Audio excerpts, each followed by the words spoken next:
जय बोलो श्री शांतिनाथ भगवान की जय जय जय। अहिंसा परमो धर्म की जय जय जय। परम पूज आचार्य गुरुवर श्री विद्यासागर जी महाराज की जय जय जय। बोले परम पूज्य 108 मुनिवर्षी प्रमाण सागर जी महाराज की, मुनिवर्षी हरा सागर जी महाराज की जय जय जय। नमो सूर्यदेव, नमो सूर्य। धरती में बीज बोते हैं,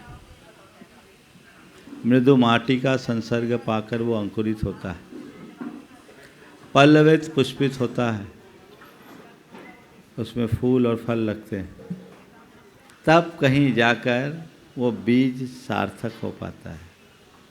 बीज की सार्थकता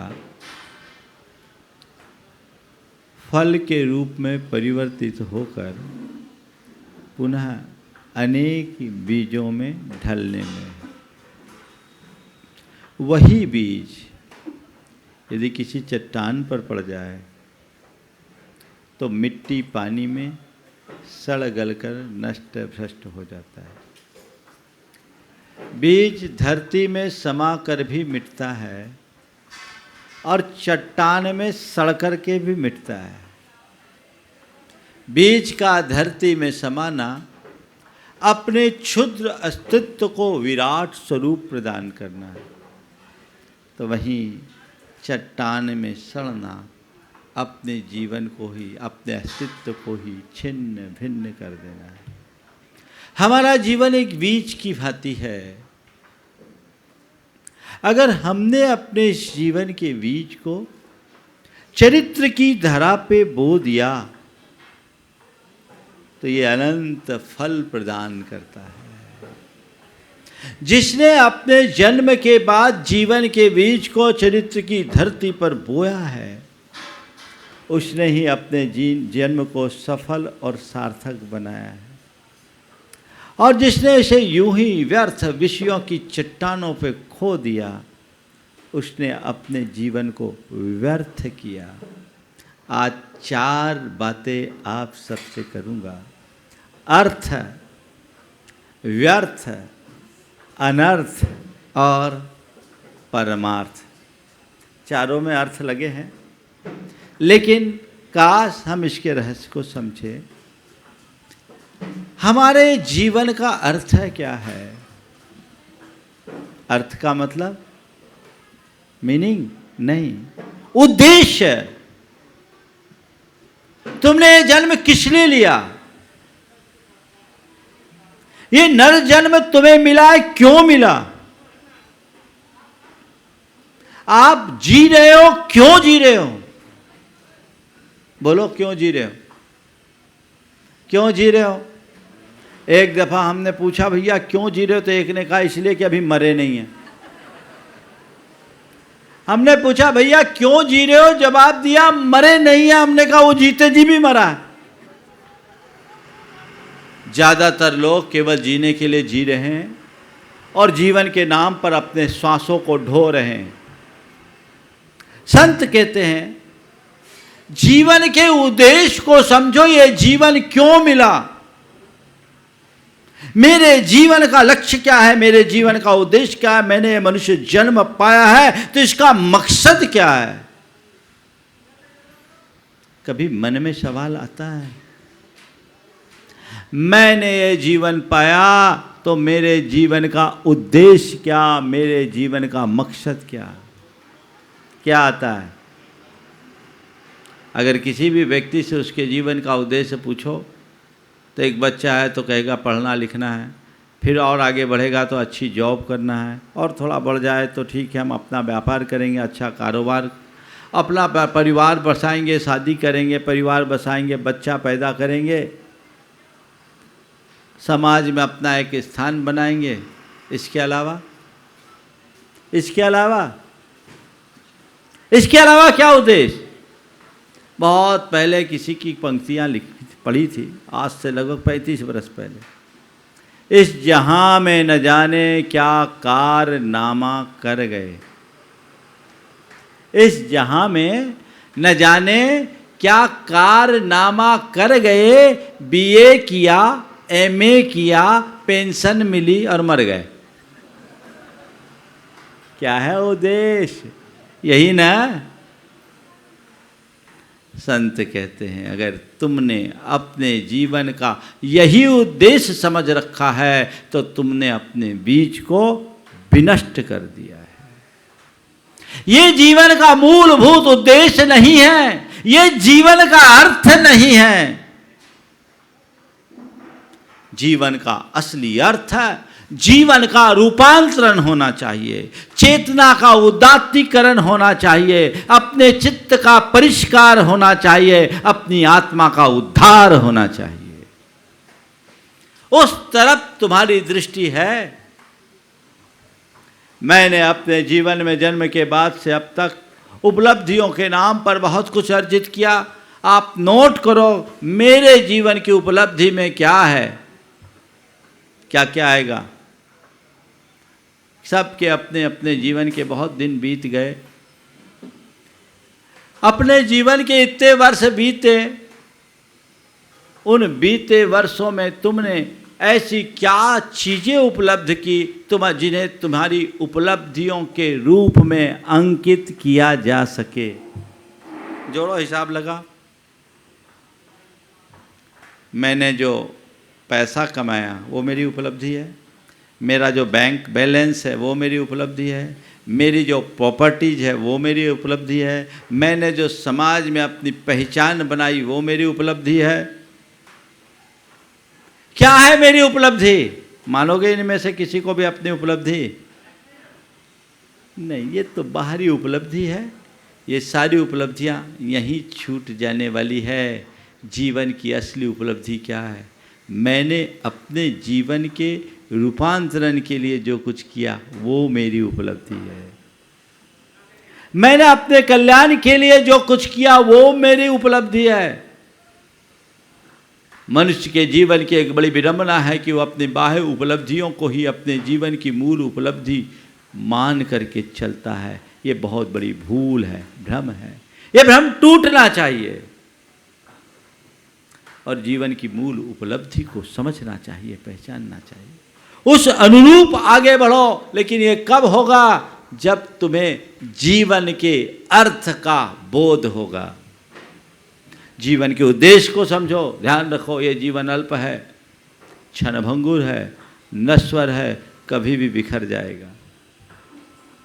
हमारे श्वासों का क्रम कब टूट जाए पता नहीं। इसे शाश्वत मत मानना। ये अर्थ, इसका अर्थ समझो, ये क्षण भर का है और मेरे लिए जो कुछ भी करने के लिए वो इसी क्षण के लिए, आगे पीछे किसी ने देखा ही नहीं।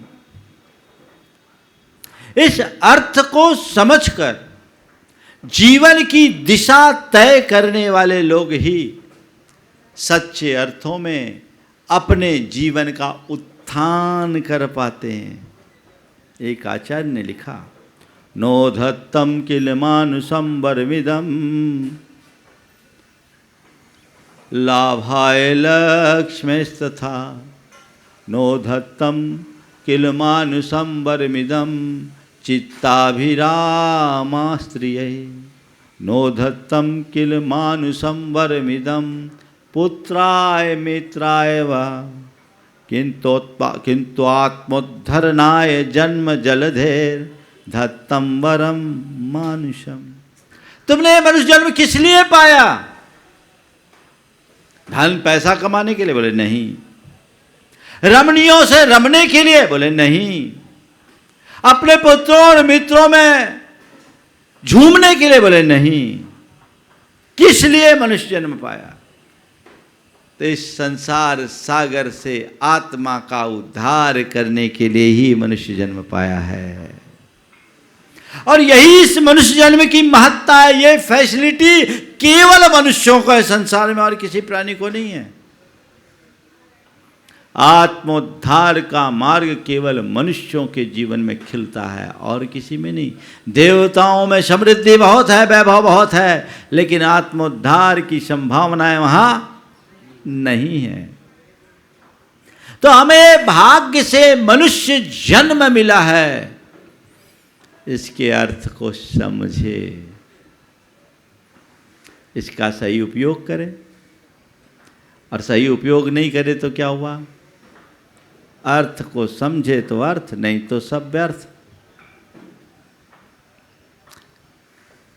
किसी को अच्छा समय मिला, एक गोल्डन अपॉर्चुनिटी मिले और उस अवसर का उपयोग कर ले, तब तो अर्थ है। और उसको मिले कि 3 घंटे का समय वो सोता रह जाए तो क्या है, अरे हमने टाइम वेस्ट कर दिया, ये तो व्यर्थ है। जीवन को उसके उद्देश्य से जोड़ने पर कुछ अर्थ है, और उद्देश्य को भूल कर दूसरे कार्य में लग जाना व्यर्थ है। तुम देखो, अपने चित्त का अंतर विश्लेषण करके देखो कि तुम्हारे जीवन में की दिशा क्या है। जीवन का कुछ अर्थ दिख रहा है या व्यर्थ की ओर जा रहे हो, ये तुम्हें देखना है, तय करना है। अपने जीवन में झांक कर देखो, व्यर्थ मत जाने दो। लेकिन मनुष्य के मन का जो भ्रम है वो प्राय जीवन को व्यर्थ ही बर्बाद करता है। अर्थ समझो, व्यर्थ से बचो। यूं ही अगर तुमने कर दिया, उपयोग नहीं किया तो व्यर्थ है। तुम्हारे पास जो समय है, तुम्हारे पास जो शक्ति है, तुम्हारा जो संसाधन है और तुम्हारा जो श्रम है, वो केवल और केवल सार्थक दिशा में लगना चाहिए, तब तो कुछ सार, अन्यथा सब बेकार। सार की तरफ अर्थ है, अन्यथा सब व्यर्थ है। तो व्यर्थ मत करो, जीवन को बर्बाद मत करो। और फिर जीवन का उपयोग न करना व्यर्थ है, और जीवन का दुरुपयोग करना अनर्थ है। अगर कोई व्यक्ति अपना जीवन पाता है, परमार्थ के कार्य में नहीं लग पाता, उसका उपयोग नहीं कर पाता, तो भी उतना बुरा नहीं। उसने केवल जीवन को व्यर्थ किया, कमाया नहीं तो गंवाया भी नहीं। लेकिन जीवन को पाकर जो पाप में मगन हो गया, भोगों में लीन हो गया, विषयों में अंधा हो गया, वो क्या कर रहा है? अर्थ, व्यर्थ या अनर्थ? अनर्थ है, अनर्थ है। हमको करना क्या है? परमार्थ। जीवन को सार्थक दिशा में आगे बढ़ाओ, उसके उद्देश्य को पूरा करने की कोशिश करो, तब कहीं जाकर हम अपने जीवन में कुछ हासिल कर पाएंगे। हमें अगर चावल मिला, हमने उसे खीर बनाया, उसका कोई अर्थ है? हमें चावल मिला, हमने उसे यूं फेंक दिया, ये व्यर्थ है। और हमें चावल मिला, हमने फेंका भी नहीं, हमने उस चावल को पड़ा पड़ा सड़ा दिया, अनर्थ है।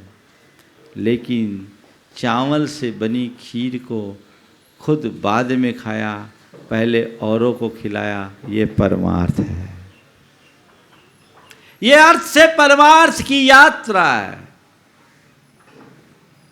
हम जीवन के अर्थ को समझें और परमार्थ की दिशा में प्रस्थान करें। एक उदाहरण से मैं अपनी बात को पुष्ट करूंगा।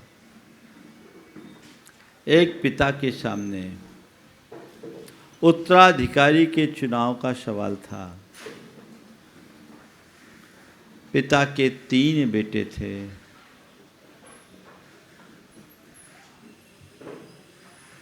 तीनों को बुलाया और तीनों के लिए एक एक थैलियां पकड़ाई। उन थैलियों में कुछ बीज थे और कहा, बेटा मैं तीर्थ यात्रा के लिए जा रहा हूँ, ये बड़े मूल्यवान बीज हैं, इन्हें संभाल कर रखना। जब मैं लौटूंगा 2 साल बाद, तब तुम मुझे वापस करना। तीनों बेटों को एक एक थैली पकड़ा दी गई। तीनों बेटों ने थैली देखी। एक ने देखा, कहा बीज तो बिल्कुल साधारण से हैं, इन बीजों में क्या अंतर। अब पिताजी ने कहा 2 साल तक रखना, संभाल कर, कौन रखेगा संभाल कर, कोई अंतर तो दिखता नहीं। वो गया बाजार में बीज बेच आया। बोला जब पिताजी आएंगे फिर खरीद के ला देंगे। दूसरा पितर भक्त तो था, बोला पिताजी ने बीज बोला है रखने के लिए तो इसको संभाल कर रखना है, तो सबसे सुरक्षित जगह घर की तिजोरी है। उसने तिजोरी में उन बीजों को रख दिया। तीसरा बहुत समझदार था, उसने पिता के भावनाओं को समझा कि पिताजी ने यदि इन बीजों को हमें सौंपा है तो इसका जरूर कोई रहस्य है। और उसने क्या किया, घर के पिछवाड़े में पड़ी खाली जमीन को तैयार किया, उस जमीन में उस बीज को बो दिया। समय पूर्ण होने पर पिता आए। पिता ने तीनों पुत्रों को बुलाया। सबसे पहले दूसरा पुत्र आया। पिताजी ने पूछा कि मेरे बीज कहाँ हैं। बोले पिताजी अभी लाता हूँ। गया, जब पोटली उठाया तो देखता उसमें वजन ही नहीं, वो भूसा हो गया। वो भूसा हो गया। बोले क्या हो गया। बोले क्या बताऊँ पिताजी, मैंने तो रखा था संभाल कर, पर ये तो बर्बाद हो गया। पिता ने कहा बेटा तूने व्यर्थ कर दिया, इतने कीमती बीज तुमने बर्बाद कर दिए। दूसरे बेटे को बुलाया। बोला बीज। बोला अभी लाया। वो बाजार से गया, बीज खरीद कर लाया। पिता ने उन बीजों को देखा। बोले बेटे ये बीज तो वो नहीं है जो मैंने तुम्हें सौंपे थे। बोले पिताजी मुझे तो साधारण से बीज दिखे, मैंने उन्हें बाजार में बेच दिया, अभी खरीद के लाया। बोला बेटा तुझे नहीं मालूम, वो बीज जातवंत बीज थे, वो बीज अब नहीं मिल सकते। तुम इन बीजों के लोभ में उन्हें बेच दिया, तूने अनर्थ कर दिया। वो बीज महादुर्लभ बीज थे, मैंने पीढ़ियों से उसे संभाल कर रखा। काश तुझे इसकी समझ होती तो ऐसा हरकत नहीं करता, तूने अनर्थ कर दिया। तीसरे से पूछा मेरे बीज कहाँ हैं। बोले पिताजी आपकी कृपा से सब सलामत है। बोले कहाँ है दिखाओ। तो बोले चलो। अपने पिता को घर के पिछवाड़े में ले गया और पीछे पहुँचने के पहले ही जो सुगंध आई उससे पिता का मन आनंद से भर गया। देखा तो फसल लहलहा रही थी और उसने पूछा बोले बेटे क्या। बोले पिताजी आपके बीज हैं, आपने मुझे जो बीज सौंपा मैंने समझ लिया बीज की सुरक्षा केवल धरती में हो सकती है और कहीं नहीं, मैंने उन्हें बो दिया। और पिताजी ये दूसरी वर्ष की बात है, आपने जितना बीज दिया था उससे कई गुना बीज आज भी मेरे भंडार में सुरक्षित है और ये बीज सामने है। पिता ने उसे गले से लगा दिया और कहा बेटा तूने बीज को सार्थक कर दिया, यही परमार्थ है। ध्यान रखना, जो जीवन के अर्थ को समझता है वही परमार्थ कर पाता है, जो जीवन के अर्थ को नहीं समझता उसका जीवन या तो व्यर्थ होता है या वो अनर्थ कर डालता है। हमारा जीवन बीज की तरह है, इसे व्यर्थ होने से बचाओ। अनर्थ तो करना ही नहीं है, सार्थक करो, परमार्थ की दिशा में आगे बढ़ो और जीवन के यथार्थ को पहचानने की कोशिश करो। तब कहीं जाकर हम अपने जीवन का वास्तविक उद्धार करने में समर्थ होंगे।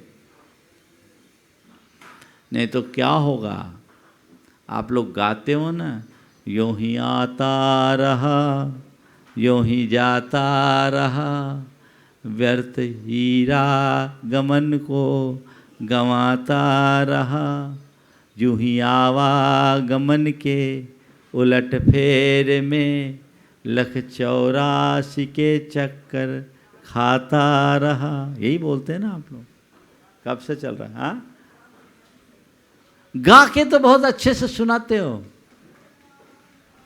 पर थोड़ा थम कर विचार करने की आवश्यकता है कि आखिर मेरे जीवन की दिशा क्या है। 50, 60, 70, 80 वर्ष की उम्र पार कर जाने के बाद भी जिनकी बुद्धि ठिकाने न लगे, उनका भगवान ही मालिक है। उनका भगवान ही मालिक है, कोई नहीं लग सकता। ध्यान रखना, तुम्हारे जीवन के मालिक तुम हो तो उसका सारा भार भी तुम्हारे ऊपर है, तुम्हारे ऊपर है। तुम चाहो तो अपने जीवन का उद्धार कर सकते हो और तुम्हारे ही कारण जीवन का पतन भी होगा। सही दिशा पकड़ ले तो धार और गलत दिशा पकड़े तो बंटा धार। वो धार या बंटा धार तुम्हें तय करना है। अपने आलस्य को छोड़ो, अपने अज्ञान को छोड़ो, व्यामोह से मुक्त होकर के आगे बढ़ने की कोशिश करो। जीवन के लिए सही लक्ष्य सुनिश्चित करिए। हमेशा एक बात को ध्यान में रखकर चलने की आवश्यकता है कि बाहर की चीज़ें संयोग से मेरे साथ है, उनका मैं जितना प्रयोग कर सकूं करूं, पर वो मेरा साध्य नहीं है, वो मेरा लक्ष्य नहीं है। मेरा और मेरा मूल लक्ष्य केवल एक ही है। वो क्या है? अपने जीवन का कल्याण। विचार करो, अपने मन से पूछो, मन में कल्याण की भावना आती है? मेरे जीवन का मुझे कल्याण करना, ऐसा भाव आता है? महाराज आता है। कब? जब तक आपके प्रवचन सभा में रहते हैं तब, है ना। इस समय तो बिल्कुल महाराज बिल्कुल पते की बात कर रहे हैं, हमें इस पर ध्यान देना है। पर कब? बाहर निकलते ही क्या हो जाता है? क्या हो जाता है? अरे हाँ, अब देखते हैं, अब देखेंगे, अब ये कर ले, वो कर ले, फिर कर ले। कल मैंने कहा था ना, इच्छा तो बहुत होती है, निर्णय नहीं हो पाता, और निर्णय भी कर लो तो संकल्प नहीं होता, और संकल्प भी कर लो तो संकल्प के प्रति समर्पण नहीं होता। तो कैसे उद्धार होगा? सोचना तो हमें पड़ेगा। अपनी दिशा को हमें अपने स्तर पर तय करना होगा, तब कहीं जाकर जीवन का पथ प्रशस्त हो सकेगा। तो ये तय कीजिए, मनुष्य जीवन बहुत दुर्लभता से मिला है, इसका उपयोग हमें करना चाहिए। आज आप सब लोग जन्म जन्म की बात कर रहे हैं। सच्चे अर्थों में पूछो तो जन्म जन्म से हम यही तो करते आए हैं।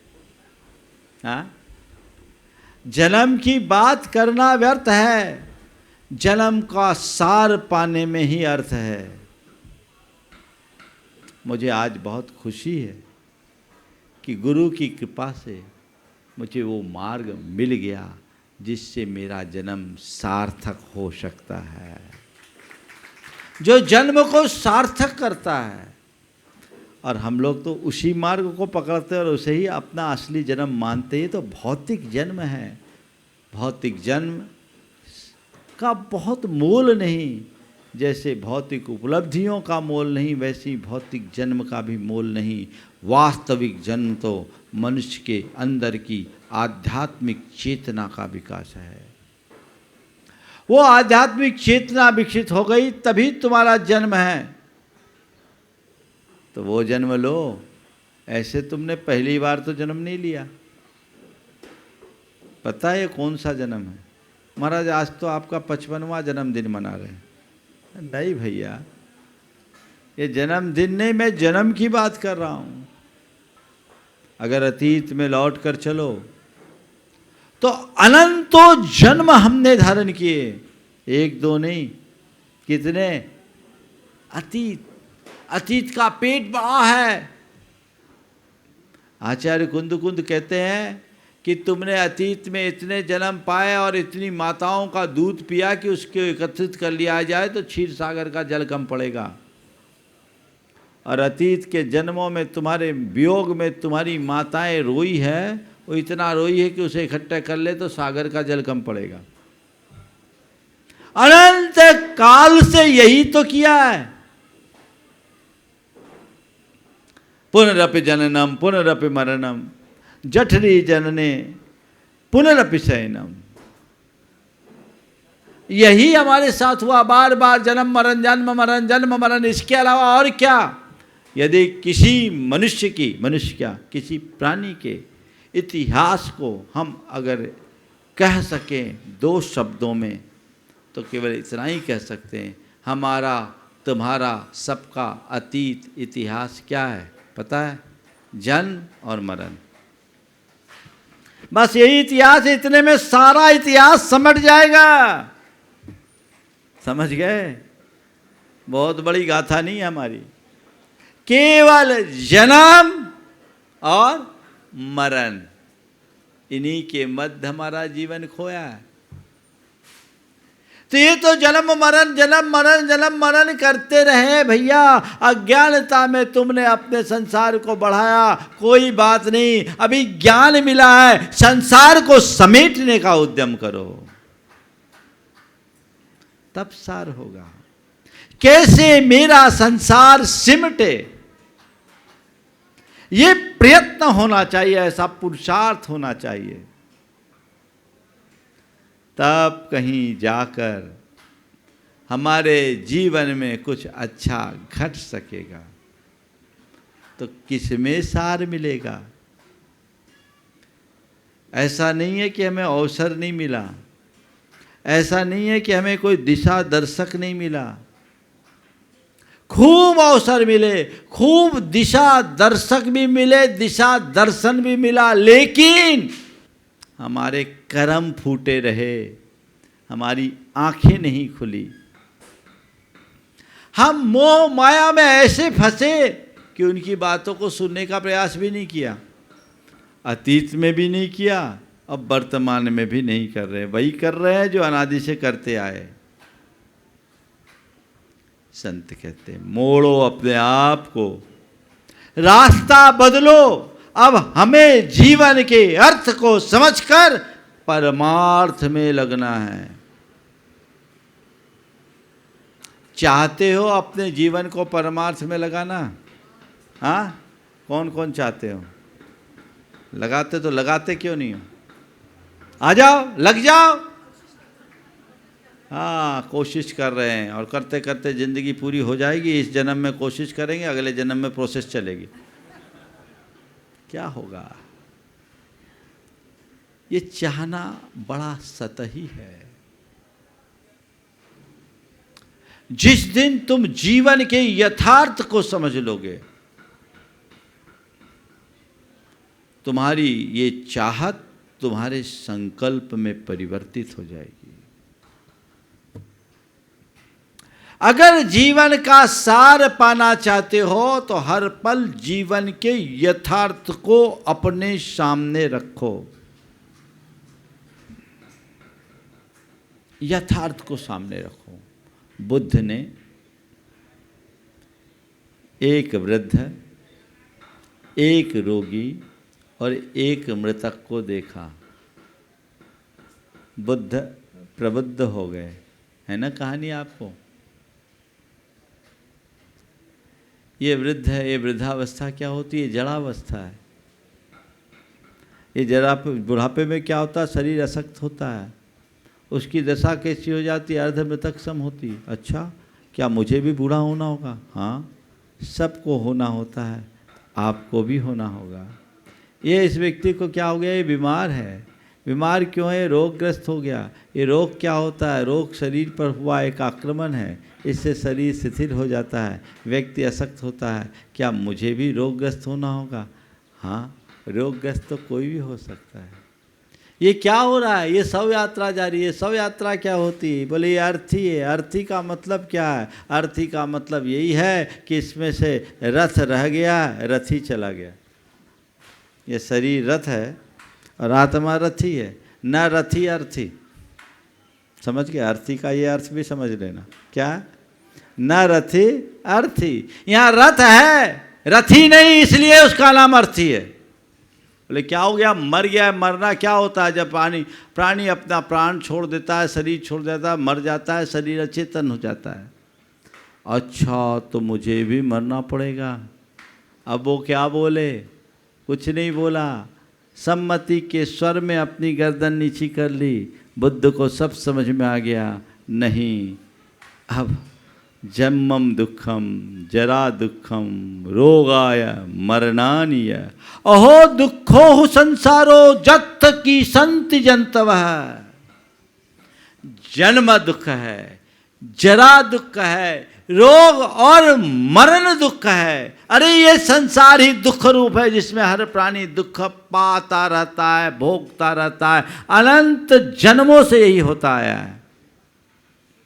अब मुझे इससे पार उतरना है, अपने जीवन का उद्धार करना है। बुद्ध रास्ता बदल दिए, रथ मोड़ो। अब वन विहार के लिए नहीं, अब आत्म विहार के लिए मुझे जाना है। तुम अपने आप से पूछो, वृद्धों को देखने की बात तो छोड़ो, खुद बूढ़े हो गए तो भी लालसा कहाँ? वृद्धावस्था के चरम पर पहुंच जाने के बाद भी व्यक्ति के अंदर की लालसा नियंत्रित नहीं होती। मेरे पास कई वृद्धजन आए, 80-80 साल की उम्र के लोग। उन्होंने आकर के बड़ी ग्लानि के साथ अपने मन की बात प्रकट की कि महाराज जी क्या बताऊं, मन कितना बेकार है। आज भी जब भगवान के दर्शन करने जाता हूँ, वहाँ भी कोई युवती दिख जाए तो मन चंचल हो उठता है। 80 साल की उम्र के लोगों की ये हालत क्यों? शुरू से जीवन की दिशा अच्छी न रखने का फल। लालसा बढ़ रही है, समझ नहीं रहे। कब्र में पांव लटकने के बाद भी व्यक्ति की चाल नहीं बदलती। ये मोहाशक्ति ही तो है जो आत्मा का पतन करती है। इसे नियंत्रित करो। वृद्धावस्था है, कोई बात नहीं, अभी जर्जर हालत नहीं है, अभी तो समझ जाओ। एक कवि ने बहुत अच्छी बात कही, बपो कुब्जी भूतम गतिरपि च तया यष्टि शरणा विशीर्णा दंताली श्रवण विकलम श्रोतयुगलम शिरः शुक्लः चक्षु तिमिरपटलैरावृतमहो मनो ते निर्लज्ज तदपि विषयेषु स्पृहयति। बुढ़ापे के कारण शरीर कुबड़ा हो गया, कमर झुक गई और चलने के लिए फिर लाठी लेकर चलना पड़ रहा। गतिरपि च तया यष्टि शरणा विशीर्णा दंताली, मुख की बत्ती से बाहर हो गई। श्रवण विकलम श्रोत युगलम, कान सुनने से जवाब दे दिए। शिरा शुक्ला, सिर में सफेदी या सफाचट हो गए।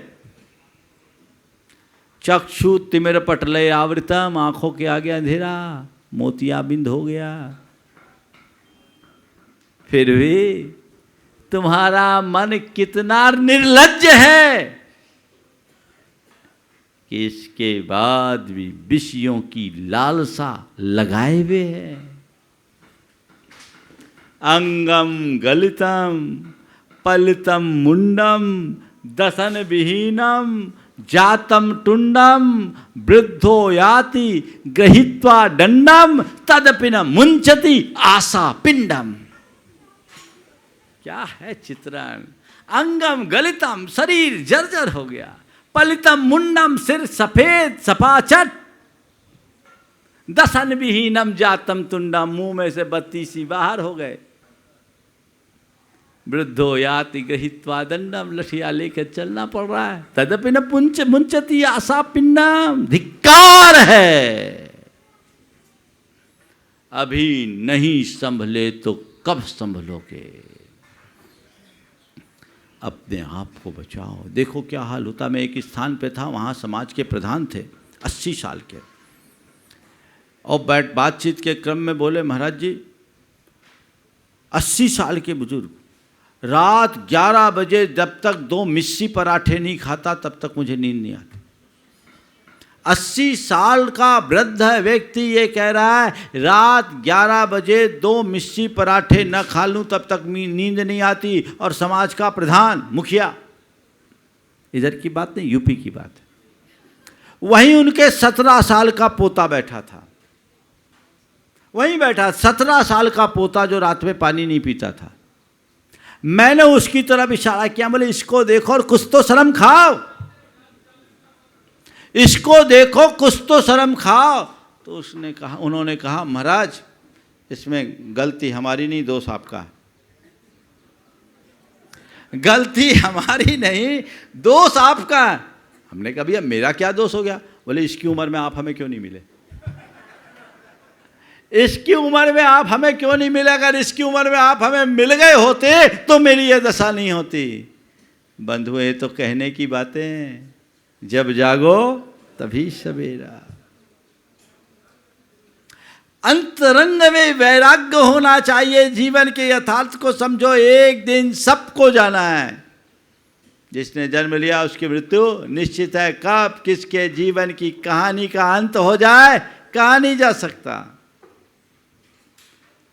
तो उस दिशा में आगे बढ़ो, माया मोह से अपने मन को मोड़ो, जीवन को सतपथ पर आगे बढ़ाने की भावना हृदय में जगाओ,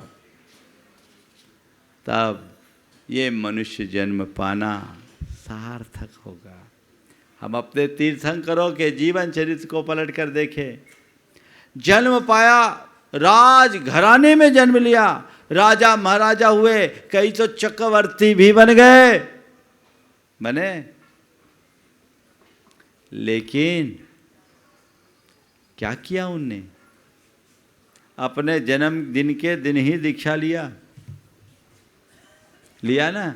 सारे भगवान का जन्म कल्याणक और तप कल्याणक, एक आध अपवाद होंगे, लगभग वही है। जन्म को सार्थक करने का मार्ग एक ही है, वो है संन्यास, वो सतपथ का अनुकरण। निकल गए, और जैसे ही उन्हें जीवन का यथार्थ समझ में आया, लक्ष्मी विभो सर्वस्वम मोक्षोश्चक्लांछनम साम्राज्यम सार्वभौमम ते जरतृणमिवा भवत्। हे भगवान, जब आपको अपने जीवन की वास्तविकता का बोध हुआ तो ये आपका सारा लक्ष्मी, ये वैभव, ये साम्राज्य सार्वभौमिक, एक छत्राधिपत्य सठखंड का साम्राज्य भी, चक्ररत्न भी, तृणमिवा भवत्, जीर्ण शीर्ण तिनके के समान, तिनके के समान नहीं, सड़े गले तिनके के समान प्रतीत होने लगा, क्योंकि तिनका भी कुछ नहीं तो झाड़ू बनाने के काम में आ जाता है। वो तो जीर्ण शीर्ण तिनके के समान, जरत तृणमिवा भवत्। ये समझ है। जिस दिन तुम्हारे अंदर ये समझ विकसित हो जाएगी, जीवन धन्य हो जाएगा। लेकिन जब तक ममता मन में समाई है तो फिर यही चलता रहेगा। एक बड़ा प्रिय गीत मुझे याद आ गया, 2-3 साल बाद आज सुनाने का योग बन रहा है। आज सुनाई देता, सुना दूं?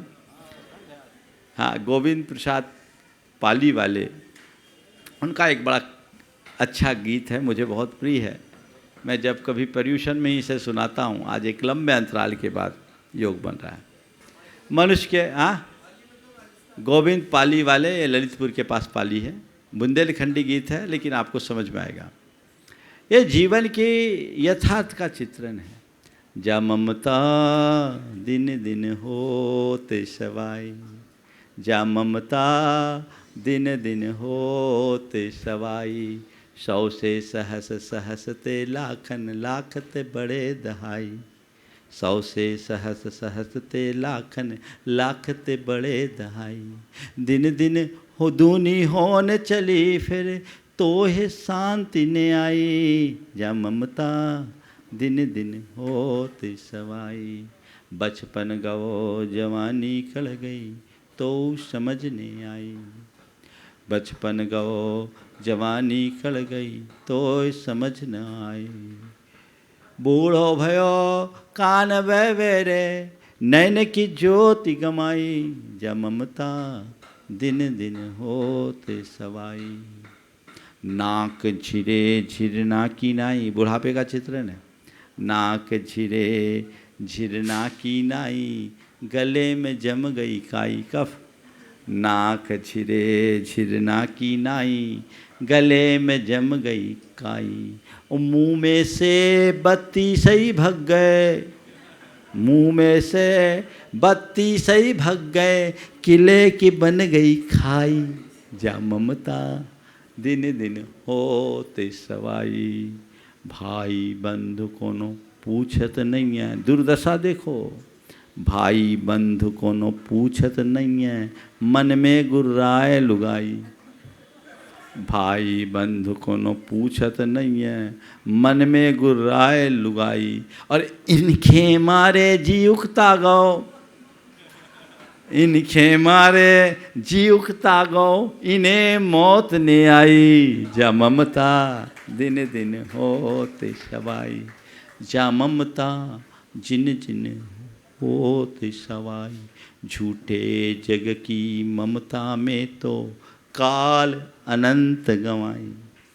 झूठे जग की ममता में तो काल अनंत गंवाई। अजहु चेत जाओ तुम गोविंद सार। अजहु चेत जाओ तुम गोविंद, सदगुरु मिले सहाई। जा ममता दिन दिन होते सवाई। अभी तक का इतिहास यही रहा। हमने अपनी ममता को बढ़ाया है, मोह को बढ़ाया है, और मोह माया में फंस कर हमने अपने संसार को बढ़ाया है। अब हम जीवन के सार को समझे और जीवन की दिशा सुनिश्चित करने का लक्ष्य बनाएं, ताकि हमारा जन्म सार्थक हो सके। एक बात ध्यान रखना, सब अपने लिए रोते, किसी और के लिए नहीं रोते। समझ गए ना? सारी दुनिया का यही हाल है। सेठ मरनासन्न था, बार बार भगवान से प्रार्थना कर रहा था, हे भगवान मुझे उठा ले, हे भगवान मुझे उठा ले, हे भगवान मुझे उठा ले। बाजू में सेठानी भी खाट पे पड़ी थी, वो कहने लगी, हे भगवान मुझे भी उठा ले, हे भगवान मुझे भी उठा ले, हे भगवान मुझे भी उठा ले। जब सेठानी भी यही राग अलापने लगी, हे भगवान मुझे भी उठा ले, हे भगवान मुझे भी उठा ले, तो सेठ ने कहा, अगर यही पीछे आती है तो मुझे अभी नहीं जाना। यही पीछे आती है तो मुझे अभी नहीं जाना। ये संसार की कहानी है। काश मनुष्य जीवन के यथार्थ को जाने, पहचाने और अर्थ को समझकर परमार्थ में लगने का उद्यम करे, तो जीवन धन्य होगा। समय आप सबका हो गया है, यहीं पर विराम। बोलिए परम पूज्य आचार्य गुरुवर श्री विद्यासागर जी महाराज की।